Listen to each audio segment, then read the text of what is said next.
Hello friends, welcome to target online exam. आज हम discuss करेंगे सीडीपी टॉप 30 क्वेश्चंस। आप सभी लोग वीडियो को लास्ट तक जरूर देखिएगा, कॉन्सेप्ट के साथ हल करेंगे और साथ में आप सभी लोग यहाँ पर ट्रिक देख लीजिएगा कि आप लोग यहाँ पर पॉजिटिव और निगेटिव टैग वर्ड को कैसे फाइंड कर सकते हैं। तो चलिए स्टार्ट करते हैं। क्वेश्चन नंबर फर्स्ट है, विकास का शीर्षगामी सिद्धांत क्या कहता है। शीर्ष का अर्थ ही होता है सिर और गामी का मतलब आगे, तो शीर्षगामी मतलब सिर से पैर की ओर।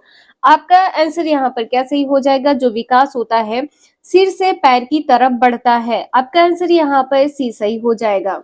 यदि यहाँ पर शीर्षगामी लिखा है और यदि आपसे पूछ लिया जाए कि विकास किस प्रकार से बढ़ता है, किस दिशा में बढ़ता है, तो दिशा यहाँ पर आप सभी को पता है सिर से पैर की ओर।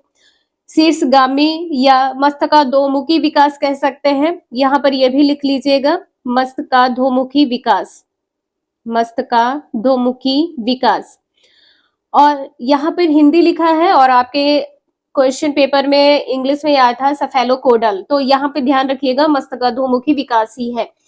और जो विकास होता है सरल से जटिल की ओर बढ़ता है। विकास किस प्रकार से बढ़ता है, सरल से जटिल की ओर, सरल से जटिल की ओर बढ़ता है। विकास किस प्रकार बढ़ता है, सरल से जटिल की ओर। यदि सरल से जटिल ना लिखा हो, केंद्र से बाह्य लिखा हो, तो आपका आंसर सही होगा केंद्र से बाह्य, केंद्र से बाहर। ये भी ध्यान रखिएगा, विकास किस प्रकार से बढ़ता है, केंद्र से बाहर या सरल से जटिल, एक ही बात है। नेक्स्ट है, निम्नलिखित में से कौन सकल मोटर कौशल का एक उदाहरण है। यहाँ पर क्या कहा है, ग्रॉस। यहाँ पर सकल लिखा है। यदि यहाँ पर देखे, कौशल दो प्रकार के होते हैं, जो गतिक कौशल होते हैं दो प्रकार के, एक सूक्ष्म होता है, दूसरा स्थूल होता है। सूक्ष्म गतिक कौशल और स्थूल गतिक कौशल। सूक्ष्म का अर्थ ही होता है छोटा और स्थूल का अर्थ होता है बड़ा, जिसमें बड़ी क्रिया की जाए। तो यहाँ पर सकल कहा है, सकल किस में आ जाएगा, स्थूल में आ जाएगा। तो स्थूल गति कौशल में आपका आंसर यहाँ पर ए सही हो जाएगा, फुटबॉल को किक करना, फुटबॉल को मारना। सकल मोटर कौशल में यहाँ पर आप सभी लोग ध्यान रखिएगा, जिसमें बड़ी गतिविधि की जाए। कोई गतिविधि कैसी हो, बड़ी हो। गतिविधि कैसी होनी चाहिए, बड़ी। यदि कोई बड़ी गतिविधि है तो सकल मोटर कौशल हो जाएगा, और कोई छोटी गतिविधि है जिसमें आप अपनी उंगली अंगूठे का प्रयोग कर रहे हैं, तो क्या हो जाएगा, सूक्ष्म गतिक कौशल हो जाएगा। छोटी गतिविधि, छोटी गतिविधि। बड़ी गतिविधि में क्या होती है, बड़ी गतिविधि में बड़ी मांसपेशियों का प्रयोग किया जाता है, बड़ी मांसपेशियों का प्रयोग किया जाता है, बड़ी मांसपेशियों का प्रयोग किया जाता है। छोटी में क्या होता है, जैसे कोई चीज को उंगली से पकड़ना, हाथ चलाना, कलाई पकड़ना, पैर की उंगलियों को चलाना, ये सभी छोटी गतिविधि में सम्मिलित होती हैं। यहाँ पर देख सकते हैं कि सकल गतिक कौशल और सूक्ष्म गतिक कौशल, सकल लिखा है और यदि यहाँ पर स्थूल लिखा होता, स्थूल गतिक कौशल, तो यहाँ पर क्या होगा, बड़ी गतिविधि ही होगी। सकल गतिक कौशल में इसमें शरीर की बड़ी मांसपेशियां शामिल होती हैं। उदाहरण के लिए दैनिक शारीरिक गतिविधियां, जैसे यहाँ पे क्या है, अपने पूरे शरीर के साथ चलना, ऐसी गतिविधि जो आप पूरे शरीर के साथ करते हैं, ठीक है, चलना है, दौड़ना है, फेंकना है, सकल गतिक कौशल की गतिविधियां सम्मिलित है। और यहाँ पर सूक्ष्म गतिक कौशल में क्या हो जाएगा, इसमें शरीर की छोटी पेशियों का प्रयोग किया जाता है। जैसे यहाँ पर क्या है, किसी चीज को पकड़ना, लिखना, हाथ, कलाई, पैर की उंगलियों का प्रयोग करना, और मन के पिरोना भी क्या हो जाएगा, सूक्ष्म गतिक कौशल, मन के पिरोना। क्वेश्चन नंबर थर्ड है, अभिकथन दिया हुआ है कि विद्यालय बच्चे के सामाजिकरण में एक महत्वपूर्ण भूमिका निभाता है। बिल्कुल निभाता है, विद्यालय क्या है, सामाजिकरण का एक महत्वपूर्ण हिस्सा ही है। तो आपका ए आंसर यहाँ पर सही होगा। कारण आर दिया है कि धार्मिक संस्थाएं सामाजिकरण की प्राथमिक कारक है। जो धार्मिक संस्थाएं हैं वो सामाजिकरण की प्राथमिक कारक नहीं है, क्या है, द्वितीय कारक है। यहाँ पर ध्यान दीजिएगा, क्या है, द्वितीय कारक है। तो आपका आंसर यहाँ पर ए सही हो जाएगा। देखिए, ए यहाँ पर सही होगा, कारण आर यहाँ पर गलत है। यहाँ पर देख सकते हैं ए सही है लेकिन आर गलत है। सी आंसर यहाँ पर आपका सही है। यहाँ पर आप सभी लोग देख सकते हैं कि सामाजिकरण का प्राथमिक कारक कौन कौन सा है। एक आप सभी का परिवार हो जाएगा, पास पड़ोस हो जाएगा, मित्र, समूह और रिश्तेदार, ये सभी प्राथमिक कारक के अंतर्गत आएंगे। द्वितीयक में क्या हो जाएगा, जैसे विद्यालय है, मीडिया है, धार्मिक संस्था है, किताब है और पत्र पत्रिकाएं हैं। तो इसे आप सभी लोग ध्यान रखिएगा, इंपॉर्टेंट है, क्वेश्चन आपके एग्जाम में यहाँ से पूछा जाएगा। नेक्स्ट है, जीन पियाजे के संज्ञानात्मक सिद्धांत के अनुसार किस चरण पर बच्चे जटिल समस्याओं के समाधान तर्क का इस्तेमाल करने में सक्षम हो जाते हैं। तर्क करना यहाँ पर बताना है क्या सही होगा। फोर्थ का आंसर यहाँ पर डी सही हो जाएगा। तर्क बच्चे किसमें करने लगते हैं, औपचारिक संक्रियात्मक अवस्था में। डी आंसर यहाँ पर आपका सही हो जाएगा। संवेदी गतिक अवस्था में बालक इंद्रियों का प्रयोग करने लगते हैं, इंद्रियों का प्रयोग करने लगते हैं और साथ में वस्तु स्थायित्व का विकास होता है। वस्तु स्थायित्व का विकास किसमें होता है, संवेदी गामक अवस्था में। और ये अवस्था कब से कब तक की मानी जाती है, 0 से 2 वर्ष मानी जाती है। पूर्व संक्रियात्मक अवस्था में बालक में कल्पना शक्ति का विकास होता है, कल्पना का विकास होता है, जिज्ञासा का विकास होता है, जिज्ञासा का विकास होता है और स्मृति का विकास हो जाता है, और स्मृति का विकास हो जाता है। बच्चा यदि कोई वस्तु कहीं पर रख के भूल जाता तो उसको याद आ जाता है, तो इसे याद रखिएगा। कल्पना, जिज्ञासा और स्मृति का विकास होता है किस अवस्था, पूर्व संक्रियात्मक अवस्था कब से कब तक मानी जाती है, 2 से 7 वर्ष मानी जाती है। मूर्त संक्रियात्मक में आप सभी लोग कमेंट करके जरूर बताइएगा। नेक्स्ट है, बच्चे जब नई जानकारी से सामना करते हैं तो वे अपनी मानसिक संरचनाओं स्कीमा का संशोधन कर लेते हैं। जीन पियाजे की शब्दावली में यह प्रक्रिया क्या कहलाती है, क्या कर लेते हैं, संशोधन कर लेते हैं। तो यहाँ पर आपका आंसर क्या सही हो जाएगा, समायोजन। समायोजन में बालक क्या करता है, परिवर्तन कर लेता है और नए अनुभवों को समझने लगता है, नए अनुभवों को समझने लगता है। इसे आप सभी लोग ध्यान रखिएगा। नेक्स्ट है, ले वाइगोत्स्की के सिद्धांतों के अनुसार व्यक्तिगत वाक है। व्यक्तिगत वाक क्या होता है, स्वयं से बातचीत करना, बच्चे को अपनी सोच विनियमित करने में मदद करता है। यहाँ पर ए आंसर सही हो जाएगा। यहाँ पर कहा गया है कि रुकावट पैदा करता है, सोच में रुकावट, ये पॉइंट यहाँ पर गलत है। आत्म केंद्रीयता को दर्शाता है, ये भी पॉइंट यहाँ पर गलत होगा। बच्चे को चुनौतीपूर्ण कार्य दिए जाने पर घटता जाता है, ये भी पॉइंट यहाँ पर गलत है। नेक्स्ट है, ले वाइगोत्स्की के अनुसार डैश हमारी संज्ञानात्मक संरचनाओं और चिंतन प्रक्रिया के निर्माण में महत्वपूर्ण भूमिका निभाते हैं। तो यहाँ पर आपका आंसर क्या सही हो जाएगा, ले वाइगोत्स्की है तो यहाँ पर सामाजिक सांस्कृतिक संरचना हो जाएगी। तो आपका आंसर यहाँ पर क्या सही हो जाएगा, सामाजिक संपर्कता। बी आंसर यहाँ पर आपका सही हो जाएगा। सामाजिक सांस्कृतिक सिद्धांत किससे संबंधित है, ले वाइगोत्स्की से संबंधित है।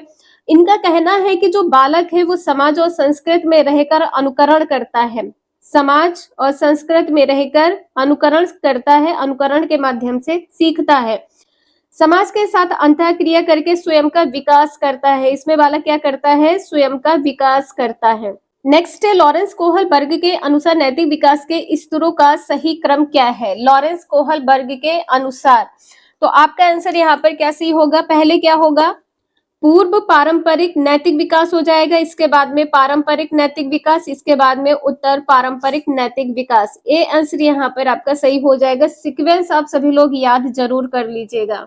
और यहाँ पर ध्यान रखिएगा, जो यहाँ पर चरण है, प्रत्येक चरण को 2 भागों में बांटा गया है। जैसे पूर्व पारंपरिक नैतिक विकास का चरण है तो 2 भाग में बटा है, पारंपरिक नैतिक विकास का चरण ये भी 2 भागों में बटा है, उत्तर पारंपरिक नैतिक विकास का चरण ये भी 2 भागों में बटा है। 3 स्तर है, 3 स्तर के 2-2 स्तर हैं, इसे आप सभी लोग ध्यान रखिएगा।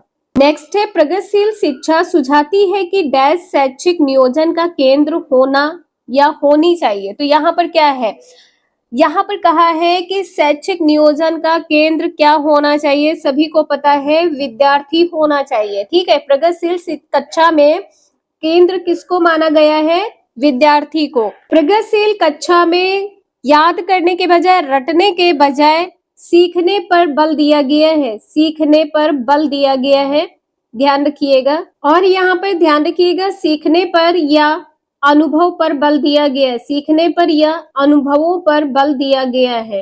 नेक्स्ट है, हावर्ड गार्डनर के अनुसार एक अच्छा कवि और लेखक होने के लिए एक व्यक्ति में किस प्रकार की बुद्धि होनी चाहिए। तो यहाँ पर आप सभी का आंसर क्या सही हो जाएगा, भाषाई बुद्धि।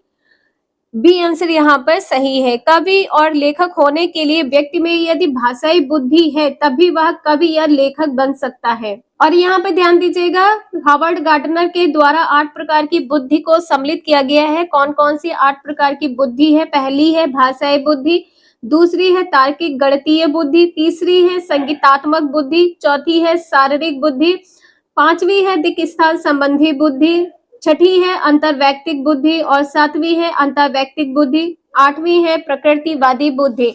अंतर्बुद्धि और अंतः बुद्धि, यहाँ से क्वेश्चन आपके एग्जाम में हर साल पूछे जाते हैं, तो इसे आप सभी लोग ध्यान रखिएगा। अभिकथन दिया है कि एक अध्यापिका को अपने विद्यार्थियों को दी गई समस्या पर काम करते हुए अपने विचारों का मौखिकीकरण करने के लिए प्रोत्साहित करना चाहिए। तो बिल्कुल प्रोत्साहित करना चाहिए। आपका आंसर यहाँ पर ए सही हो जाएगा। जो अभिकथन यहाँ पर दिया है ये सही है। यहाँ पर कारण बताया गया है कि जो भाषा और सोच का विकास एक दूसरे से स्वतंत्र रूप से होता है। भाषा और सोच का विकास स्वतंत्र रूप से नहीं, संयोजन रूप से होता है। ये एक दूसरे से संबंधित होते हैं। तो आपका आंसर यहाँ पर कथन ए सही हो जाएगा, कारण आर गलत हो जाएगा। आपका आंसर यहाँ पर सी सही हो जाएगा, ए सही है, बी गलत है।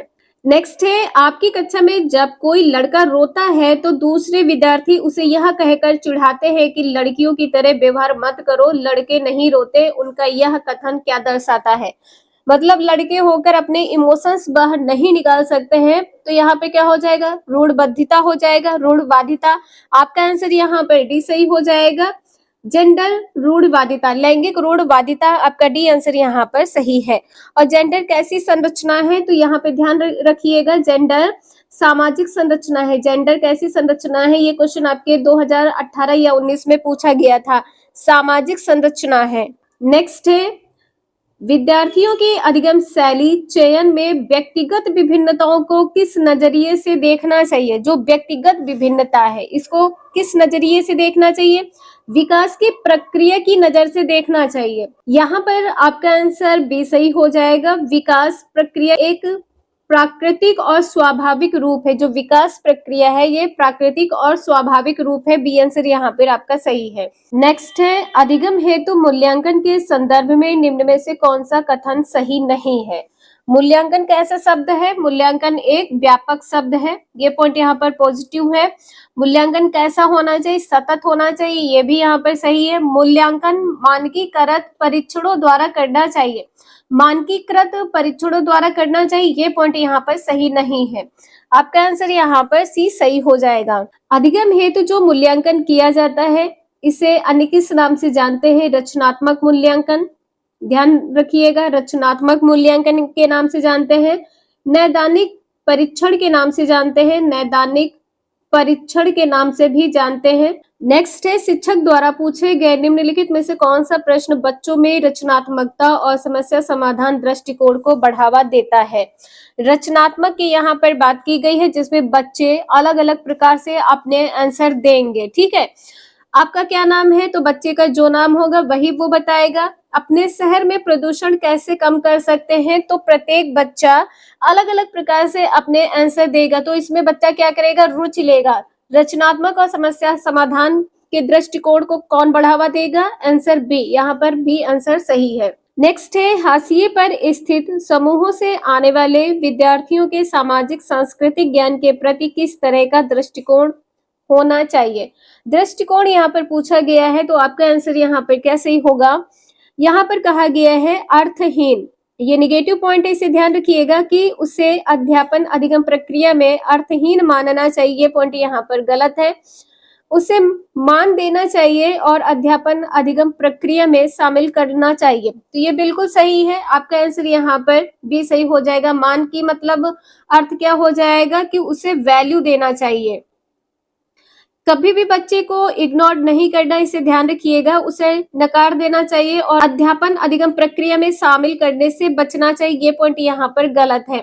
यहाँ पर कहा गया है उसे दूसरे समूहों के विद्यार्थियों द्वारा ग्रहण सामाजिक सांस्कृतिक ज्ञान से कमतर समझना चाहिए, मतलब कम समझने की बात यहाँ पर की गई, ये भी पॉइंट यहाँ पर गलत है। नेक्स्ट है, हालांकि स्वलीनता से जूझने वाले विद्यार्थी विशिष्ट क्षेत्रों में चुनौती महसूस करते हैं, फिर भी उनमें सामान्यता का सामर्थ्य होता है। तो यहाँ पर क्या होगा, बारीक जानकारी पर ध्यान देने, ए आंसर यहाँ पर आपका सही हो जाएगा। नेक्स्ट है, निम्नलिखित में से किसने विद्यार्थी की अक्षरों और शब्दों को पढ़ने, उनकी व्याख्या करने और उन्हें समझने की क्षमता सीधे प्रभावित होती है। तो यहाँ पर आपका आंसर क्या सही होगा, डिसलेक्सिया। आपका आंसर यहाँ पर सी सही हो जाएगा, डिसलेक्सिया।